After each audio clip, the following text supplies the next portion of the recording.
Are you and your partner on the same page when it comes to money? And if you think you are, how do you know? Have you actually talked to them about it? Money is one of the most common sources of tension in relationships, but often the issue isn't about dollars and cents. It's about the stories we bring to a relationship that are about money. And if you've ever found yourself arguing with your partner about cash, this is an episode for you. Today, we're diving into couples and money. Why do so many people in relationships struggle with financial conversations? And most importantly, how can you bridge the gap and build a healthier financial future together? That's coming up on this episode of Money and a Good Life.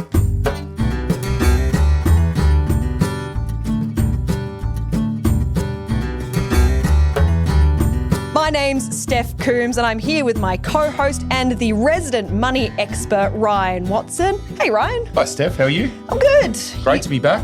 Yeah, you excited to dive into more money relationship stories? I love this space. This is your topic, isn't it? Yeah. Oh, really? This is my jam. Well, today we're excited to welcome back Suzanne Alexander.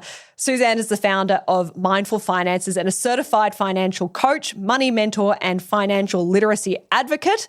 Suzanne, welcome back to the podcast. Thanks for having me. It's great to be back. Well, last time we spoke, actually, we discussed the idea of money stories and how they develop very early in life and before we're even 10 years old at times. So let's just have a bit of a recap on that one. Why is this the case? Yeah, so if you think about it, up until about the age of 6 or 7, we are like sponges. You know, children are like sponges. If you think about everything they see, everything they hear, everything they're taught, they're just absorbing it like a sponge. And then what happens is sort of from age 7, 8, we start to then bring in that critical and more logical, rational thinking. We also are more emotionally aware and more aware of our own emotions, but emotions of others. And so what happens is we've just embedded all this information. I call it like a filing system. It goes into the filing cabinet, it gets stored, it gets put away, and that becomes our benchmark, our reference, our money blueprint. And so you're right, onto those sort of teenage years, we're further embedding that information and we're using that as a reference point as to, is that right? Is that wrong? How does other people operate? And then that becomes the foundation. And so if you think about it, everyone has their own unique money blueprint, whether they're in the same family, whether, they don't live together. Everyone has an independent money blueprint that's specific and unique to their own individual being. And what can a money blueprint look like? Like, what can that mean for a person in a practical sense? Yeah, so for some people, they might have grown up in an environment where there is a lot of wealth, and so they may come through with more of an abundance mindset, that money comes in easily, there is a natural flow to money. But on the flip side of that, you could also grow up in an environment where there is significant amount of money and you shun that money. Maybe because in a school environment, you were shunned because you were wealthy or you weren't as wealthy as some other people. And then on the flip side of that, you may have grown up in an environment where there was a bit of scarcity around money. There was a poverty environment where money was hard to come by. There might have been a lot of conflict in the home environment around money. And so you're coming from a background where potentially you've taken on that money's hard to come by, money is hard to build, that, you have to work hard for money, but also that maybe that you're not worthy of money because there was a comparison to maybe others that you witnessed that had money. So everyone's blueprint will be different. Now, we can operate from a place where we'll either sort of conform to what we learned in those early younger age. So I came from poverty, of course, well, I'm just going to live a life of poverty because that's my reference point. But then you might also go against that and rebel against it and go, well, I'm not going to live that life anymore. So the flip side happens from an abundance environment. So it could be, yep, I'm going to conform and money's going to come and I'm going to work with that. Or I'm going to shun that money because at some point, maybe along the way, there's been a reference point that has resulted in you feeling that has, separated you from others, excluded you from different groups. Yeah, and when we're dating, right, we're often looking for things like, am I compatible with this person romantically? Like, do we get along? Do we make each other laugh? Do we have the same goals for family, for futures? But it's not often that you actually really ask about, what do you think about money? Mm. That's not really part of people's list that they check off when they're trying to sort out if they're properly suited to another person, that's where some issues can happen, isn't it? Absolutely. And it's funny, I actually put a post out on social media last night and I'm like, well, when did you start your money conversation? And I'd love to ask, like, when you've been in relationships or if you're in relationships, when did that start? Because I know for me, when I met my partner, he lived in Sydney, so we were doing a lot of travel. And so early on it was like, okay, how do we want to split the travel costs? Because he did a lot more travel than what I did.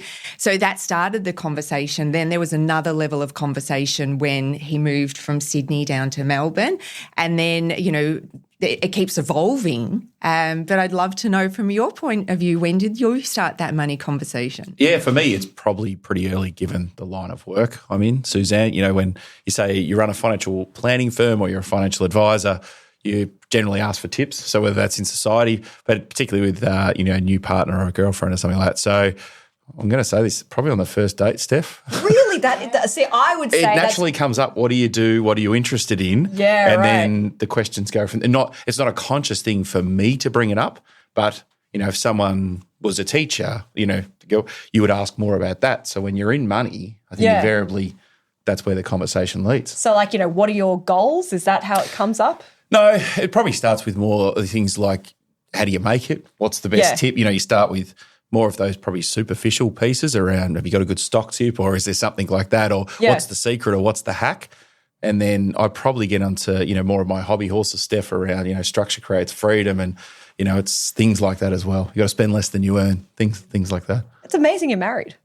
Yeah, she's a good woman, Steph. She's a good woman. Well, look, for me, I mean, I can't. Who am I to judge? Because you're married and I'm single, so clearly it does work. You know, for me, when I've been in relationships, I can't imagine that I've ever had a specific conversation about it, but I think that you do look for cues. For example, I couldn't date anyone who was a gambler. I'd find that enormously stressful for me. So I think that gambling is just one of those things. It's just a fundamental incompatibility. Yeah. You know, maybe the occasional thing, but if that was actually a part of your life, I think that that's probably a sign it's not going to work. Yeah. So you're looking for clues. And great awareness with regard to that, because a lot of the responses were more generally than not, it was sort of later than 3 months, but more so when people married or they took a significant step. So usually not in those early stages. Because we're almost wearing those rose-coloured glasses. We are. Yeah. We are. That's interesting. Even from, you know, I always look at it from even the first date, when you go for a first date, like, how are you splitting the bill with someone? I did want to go there. Okay. Because that's giving you insight, Yeah. you know, like into what people's relationship with money. Is there an expectation that one person is going to, you know, pay for it? Or does it come up, I'll get the next one, or we split? So it's always, you're right, listening for those observations and the conversations around money, and they can be subtle. As subtle as, great, who's going to get this? Or So if I could put you on the spot, Steph, expectation, because is there an expectation that one pays, the other pays? If a man was so presumptuous that he wants to pay, it could be diminishing. What are your thoughts? Look, I think that you go, I think, with a little bit how you interpret the person. Yeah. I often think that if I think the date is going to, I'll see them again. Yeah. I'll let them pay because then eventually, you know, they'll be like, I'll do something like that. Yeah, but Yeah. if it's like it's been fine, but I'm not going to see this person again, I'll split it. Cool. Because I thought you might go, okay, you're a tool, I'll let you pay. No, well, because I feel dating is expensive, right? And I feel not that you would know. For the record, I don't know. Yeah, Steph. exactly. Well, it is, you know, cost of living comes for all of us. And so I do feel sorry for guys who like to find love is actually a financial burden. So if it doesn't go anywhere, split the cash. Yeah. That's where it's like, you know, we've both invested in this. It didn't pay dividends. It's Can fine. I just put this on the Using your table? It's language. quite expensive to be married as well. I'll just put that on the table. Okay, that's good. Yeah, That's for another episode. But you know what I'm really looking for in a relationship more than anyone else is someone to split my rent. Okay. How good would that be? You know, like, paying for rent as a single person, I just want someone to take half of my rent. 2 income, 1 rent. Oh, that would be so good. 1 income, 1 rent. That's it. Tough. That's but anyway, you can't lead with that. It's going to be true love or whatever. So when we're trying to work out what someone's money story is, I think that we're looking for subconscious clues, right? But that can not always work. Sometimes you need to probably have a slightly more clear conversation. Do you think that people should do that early on in a relationship? I actually do. Yeah. And part of, I'm an ex-financial advisor, so I'm a bit like Ryan. It's just a topic of conversation that comes up. We're very comfortable in that space. We are very comfortable, probably sometimes too comfortable for people. But the reality is, I think the more, you're picking up on those clues as well, and that's an ongoing practice. But I think the earlier that you can have that conversation, the more that you deepen the relationship, because you're actually just laying all your cards out there.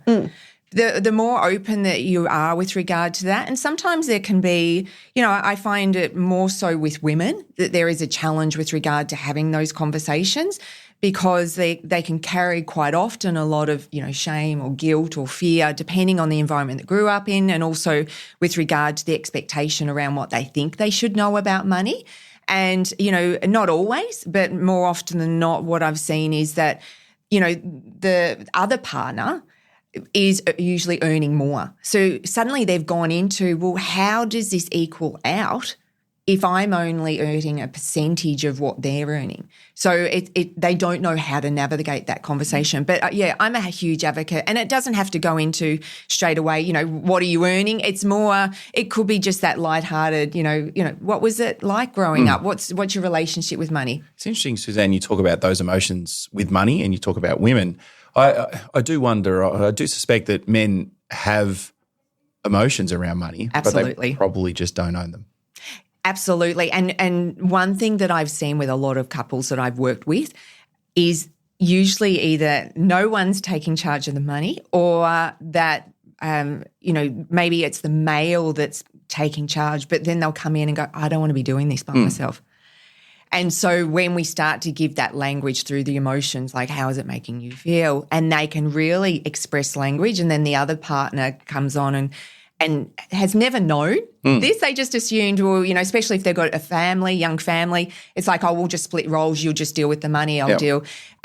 You really start to build a deeper relationship, because if you're on the same way, same page, and you were just alluding to that, Steph, you've got the capacity as a couple to earn greater amounts of wealth, because whether it's a financial contribution or a non-financial contribution, you've got two parties. So that's where we want to look through. Yeah, and you're talking to then, Suzanne, obviously around the vulnerability, and it's the imperfection that then creates deeper connection within a partner couple. Yeah, and think about it. I mean, we've all come from different environments, even within the same family environment. We've all interpreted and given meanings to different events and experiences. So if you could leverage off, two levels of wisdom and knowledge and experience, isn't that more powerful than just your own? And that's, as an individual, as a single, leveraging off the community of your friends or specialists. Yeah. Because that's how you can actually expand your awareness. Yeah. And Steph, I'm happy to volunteer. This is what my wife and I have done.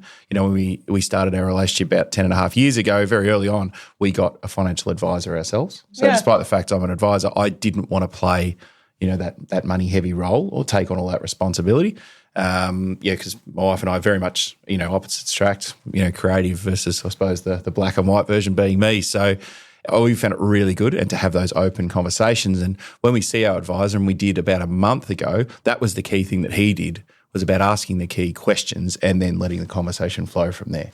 I also like the question that you posed, if you're trying to sort of gently broach this subject, rather than like, what's in your bank account, how much do you earn, and, what's paying dividends, is what's your relationship to money? Yeah. I think that's a really nice soft landing, because that doesn't imply that it's just about, how much you're earning. Yeah. That implies like, oh, are you someone who's a saver? Are you spendthrift? Do you some people hate money, the concept of it. Some people love money. And I think that that's this nice way to weasel into the conversation. Yeah, there's a couple of ways. Like if you're out at a bar, how, if money was a drink, describe them as a drink. Okay. Yeah. And then the other side, if people don't understand that relationship side of money, because for a lot of people, they don't realize there is a relationship with money, you just turn it around and go, well, if money was a friend, what type of friend would it be? Start giving some language to what money, is it always there? Is it reliable? Is it never there? Is it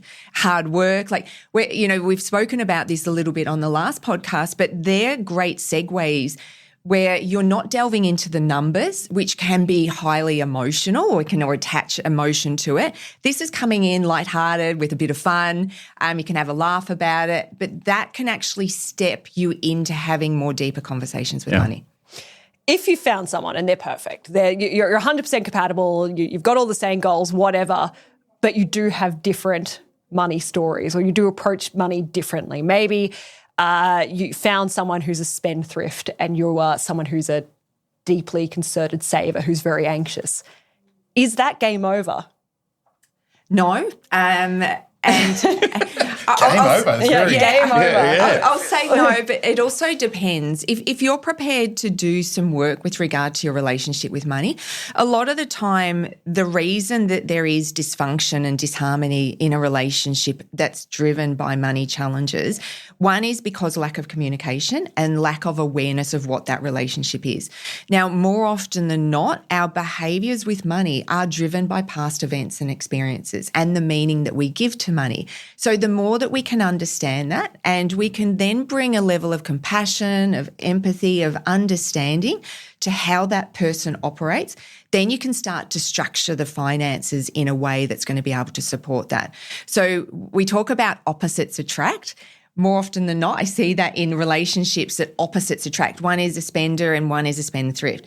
So how do we actually bring that more into harmony that it's not so, one, we're not leaning to the left or we're not leaning to the right? Because the reality is someone who has is very much a spender, even to the, addiction with money side, is just as bad as someone who does not spend a cent. Oh, interesting. Yeah, that's good perspective. Yeah. And is it fair to say, Suzanne, and if one partner chooses to bend to the other's will around money, over time it may break? Absolutely. Yeah. You talk then about awareness and having conversations around money. Goals alignment as well. So being on the same page, short, medium and long term. And this is where we find that a lot of partnered couples don't have those documented goals. Therefore, how do they know if they're going in the same direction? Yeah. And values. Yeah. So values and goals play a significant part in your relationship with money. So what do you value as an individual? What do you value as a combined couple together? And then we overlay that into how we spend our money. And that comes into the goals alignment. What is it that we are wanting to achieve individually? What are we wanting to achieve as a couple?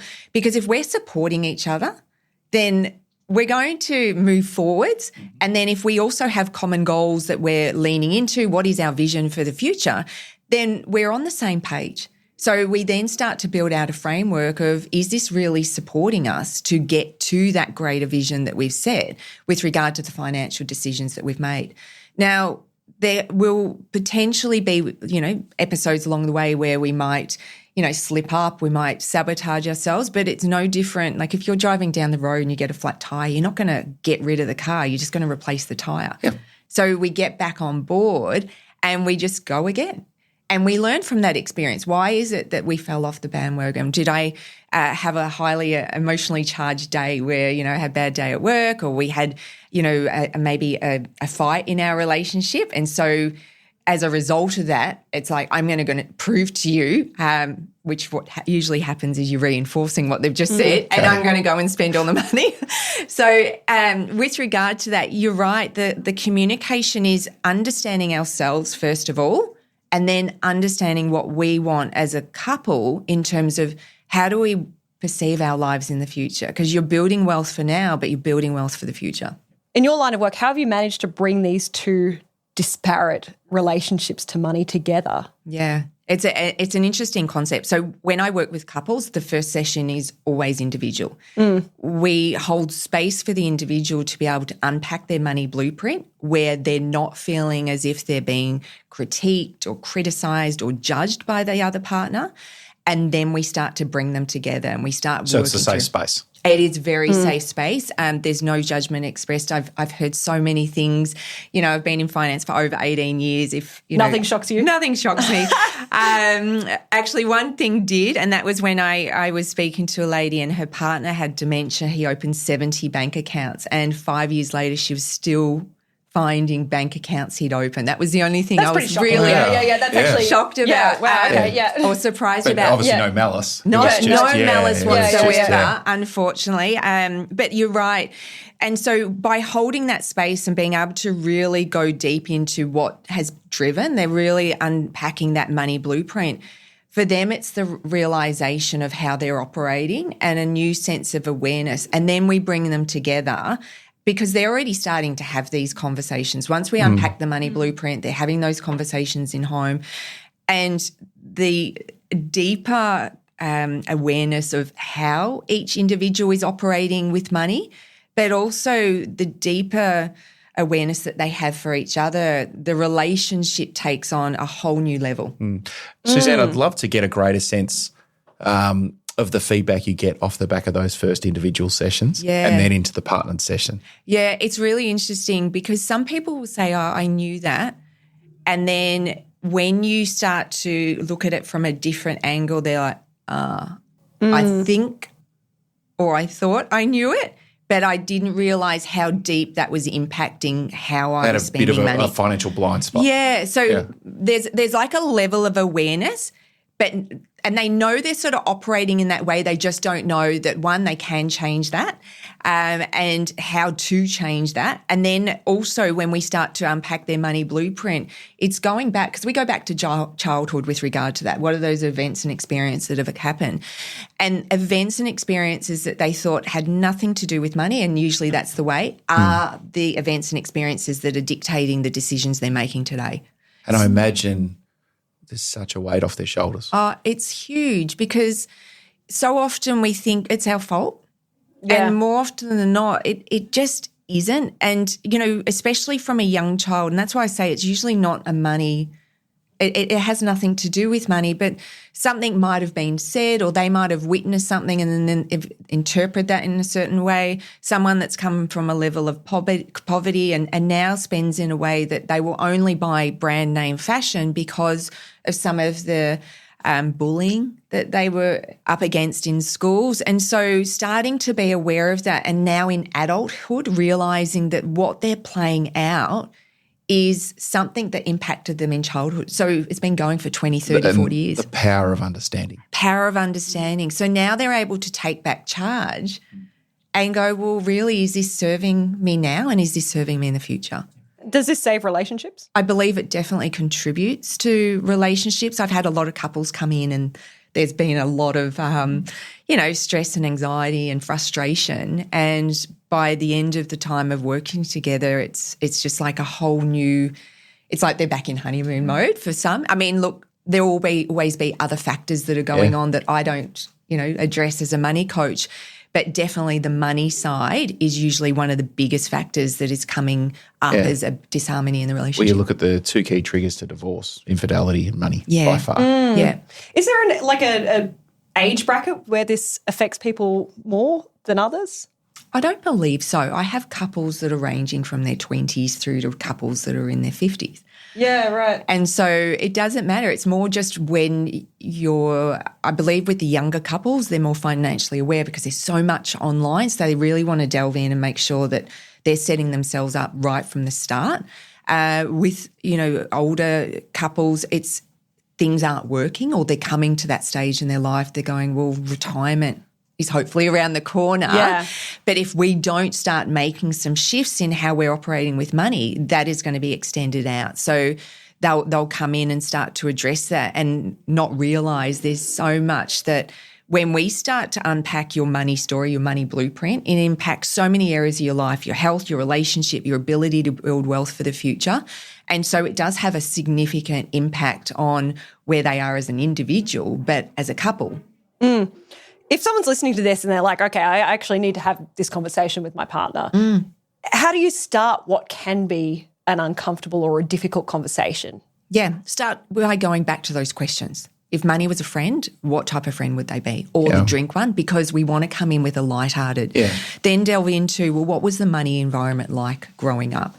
Was there a lot of money around you? Because the thing is, some people will grow up with a lot of money and then that money will go. So I've coached clients where the businesses have been wound up. That suddenly, for whatever reason, they may have grown up with a lot of money and then unfortunately there's been an illness or injury that has resulted in the main breadwinner no longer earning that money. And so there's been a payout, and so that has changed the trajectory of their life. They've had to change schools and everything. So start to get an awareness of what was the money environment like growing up. What was it like with regard to gifts? Did you get gifts? Yeah. Would you also suggest, Suzanne, that, if partnered couple and you want to start the conversation, it's about maybe being vulnerable and explaining what the individual's struggling with, and that I think I need some help. So there's no blame, there's no finger pointing to the other partner. Now, clearly, if there's empathy and love in the relationship, that other partner will go, okay, what should we do about it then? Yeah.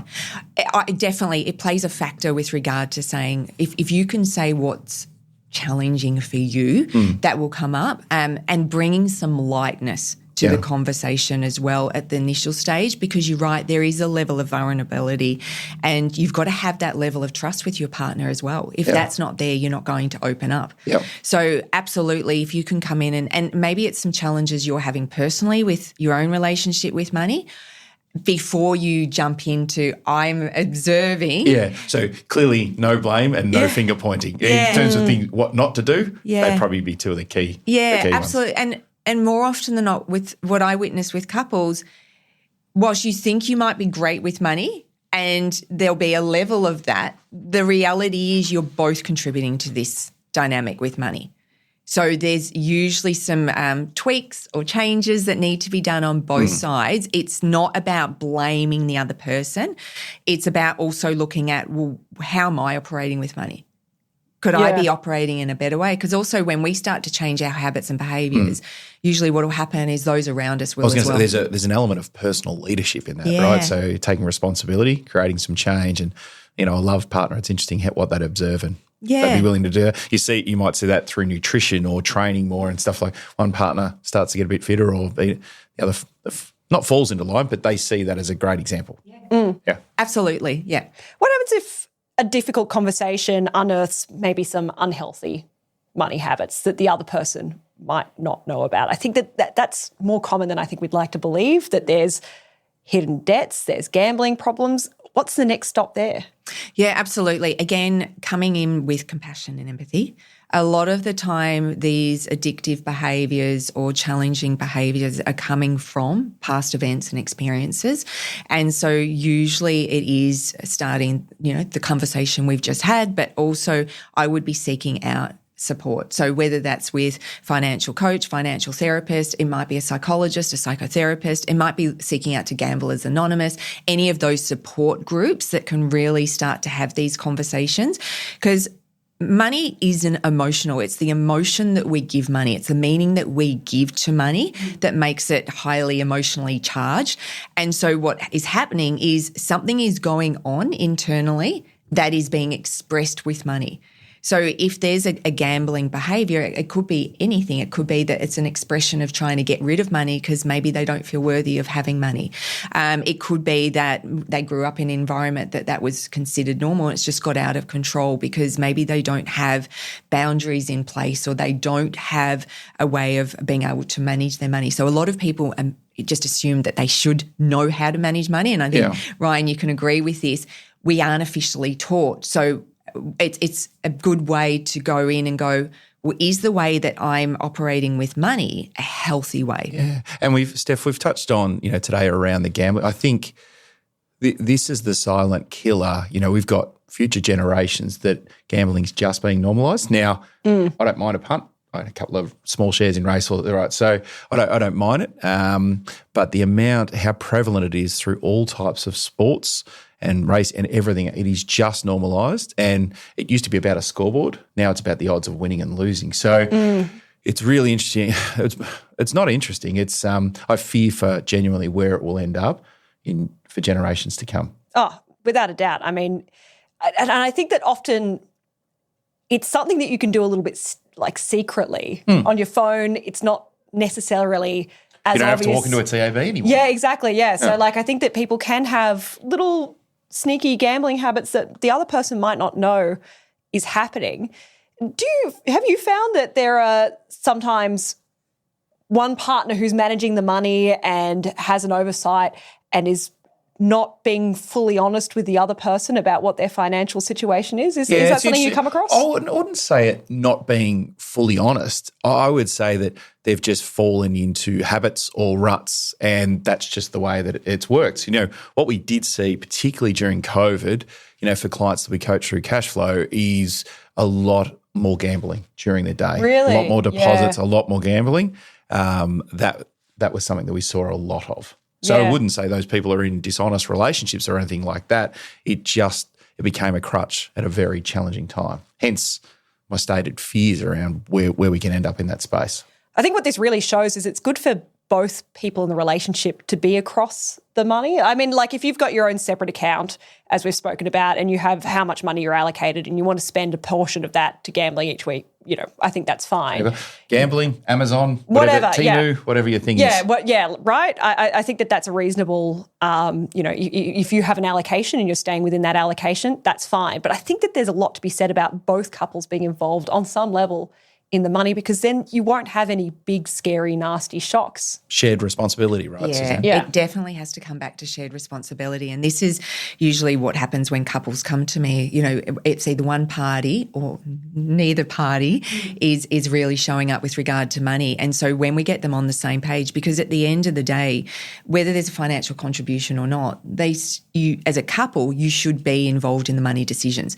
And, you know, if someone is more happier than, you know, to manage the numbers and crunch the numbers, you still come together and you still give a debrief. Like if I was, you know, I engage my accountant and, you know, if you were engaging bookkeepers or even financial advisors, same practice, they're coming together and they're reporting on the numbers. You still need to understand, well, how did they get to those numbers? Yeah, and just picking up on one thing you said then, Suzanne, one person doesn't turn up or neither turn up. Yeah. Really interesting. Yeah. Yeah. So it's really starting to lean into that. And you're right, having an independent amount of money that each party can spend, because, you know, you don't want to go and buy a gift and then know, you know, they know how much you spend, but also it gives you independence to be able to still have choice with regard to having a certain amount of money allocated. I see with a lot of the younger generation that there is it's across multiple generations, but I'm seeing more and more with younger generation that there is a challenge with regard to gambling online, because it gives this, you know, endorphin rush. And because we're in a state that we, you know, go, that's normalized. But it really would be starting to come back to, well, what is the emotion it's giving you? Or what is it actually taking you away from? Like maybe you're in a state of discomfort, and the quickest way to get out of that state of discomfort is to go and gamble, because suddenly you're going into the opposite. You're getting this endorphin rush or dopamine hit that is actually just taking you into a pleasure state rather than sitting in that place of discomfort. So what's it bringing you closest to or taking you away from? Yeah, absolutely. Usually there's an underlying need that it's meeting, not always financial. Yes, there's a financial component to gambling, but usually there's an underlying need that it's meeting by taking that action. So whether it's a shopping addiction, gambling addiction, whatever that is, there's an underlying need that has not been met, or you're not prepared to potentially, you know, focus in on that because there's a lot of discomfort. And we've been wired in a way that discomfort is wrong. Now, I'm really going to, squish this, because for me, discomfort is growth. Discomfort is a way of leaning in and actually growing. Now, there's a difference between being in a place of fear and, you know, you're going to be attacked or something's going to physically hurt you or emotionally hurt you. But the other side is to lean in and go, well, what is that discomfort that's coming up for me? And for those listening, Suzanne, if they reflect on some of their toughest times in their life, I dare say it will be their greatest growth. Yeah, absolutely. Which is exactly what you're saying. Yeah, absolutely. Yeah. And the same thing, like if you've had a bad day at work and you find that your default is to go on Amazon or to gamble, well, what is it that's driving that? And look back at, when I gambled, when I spent money or overspent money, what was driving it was a bad day a week. Okay, well, what was the emotion that was underlying that? Because normally you can meet that emotional need elsewhere. It's like when we say, well, I deserve that. How often have you said you've gone shopping or you spent some money? Oh, I deserve that. I've worked hard, or I've had a bad it's week. been a tough Something's week. not fair. Yeah, Okay. exactly, yeah. So what's the underlying need there? You think about it, it's actually acknowledgement. Yeah. So you're acknowledging yourself through spending money. But how else can you acknowledge it? Just dance around. Just go, high five yourself. That's why I love Mel Brown's high fiving yourself in the mirror in the morning. Because more often than not, we're just looking for a sense of significance, which is one of the 6 core needs, but that acknowledgement. And we can do that without money. Yeah. It's just we've defaulted that I deserve it is an expression through buying something. And we're not great at self-praise, are we, Suzanne? No. Yeah.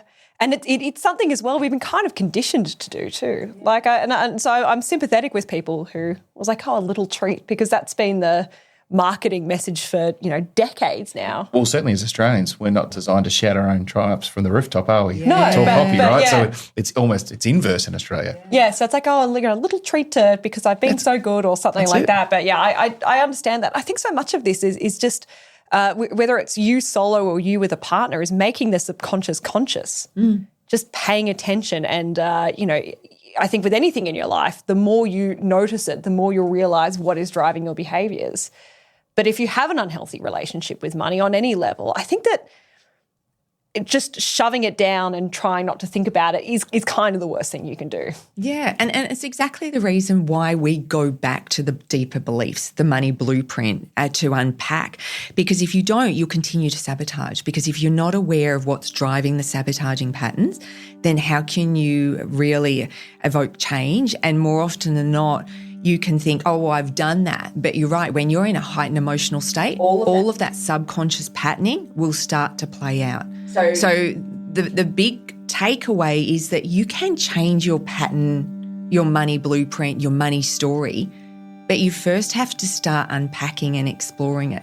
And that's the deeper work. That's the discomfort, because you're right, through discomfort is growth and opportunity and ability to have wealth and abundance in your life.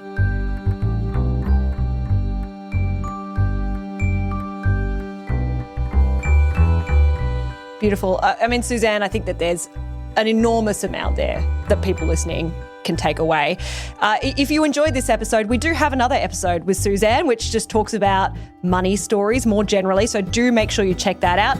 And if you have any questions for us, we actually really want to hear your questions. So check out tribecafinancial.com.au. There is a form there so you can put in all your questions and we will think about them and answer them. Well, not me, probably you, Ryan. Probably.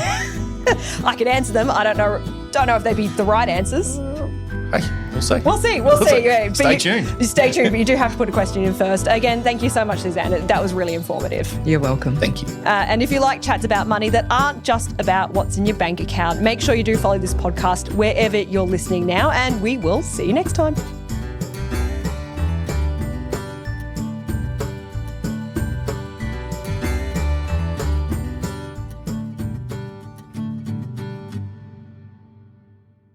Advice given in this podcast is general in nature and is not intended to influence decisions about investing or financial products. Our listeners should always seek their own professional advice that considers their own personal circumstances before making any financial decisions.